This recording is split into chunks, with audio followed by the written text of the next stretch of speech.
ರೈಸ್ನಲ್ಲಿ ಮೇಜರಾಗಿ ಇವತ್ತು ಬಂದುಬಿಟ್ಟಿರೋದು, ಮುಂಚೆಯಿಂದನೂ ಏನಿತ್ತು ಅಂತಂದರೆ ನಮ್ಮಲ್ಲಿ ಪಾಲಿಷ್ ಇಲ್ಲದಿರೋ ರೈಸನ್ನ ಯೂಸ್ ಮಾಡ್ತಾಯಿತ್ತು.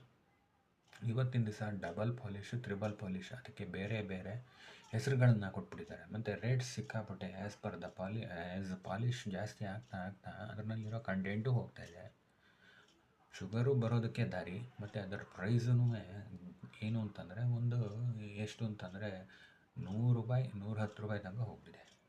ಅದರಲ್ಲಿ ಏನೇನೂ ಇರಲ್ಲ. ಶುಗರ್ ಕಂಟೆಂಟನ್ನು ಒಂದು ಬಿಟ್ಟು, ಒಳಗಡೆ ಇರೋ ಪಾರ್ಟನ್ನು ಬಿಟ್ಟುಬಿಟ್ಟು ಇದು ಅಕ್ಕಿನಲ್ಲಿ ಮೇಲೆ ಇರೋ ಎಲ್ಲದನ್ನು ತೆಗೆದುಬಿಟ್ಟು ಹೊಸದಾಗಿ ಹೆಸರಿಡ್ತಾರೆ, ಕೊಲ್ಲಂ ರೈಸ್ ಅಂತ ಹೇಳಿ, ಸುರ್ತಿ ಕೊಲ್ಲಂ ಅಂತ ಹೇಳ್ಬಿಟ್ಟು ಹೆಸರಿಡ್ತಾರೆ. ಅದು ಮಧ್ಯದ ಪಾರ್ಟ್ ಮಾತ್ರ.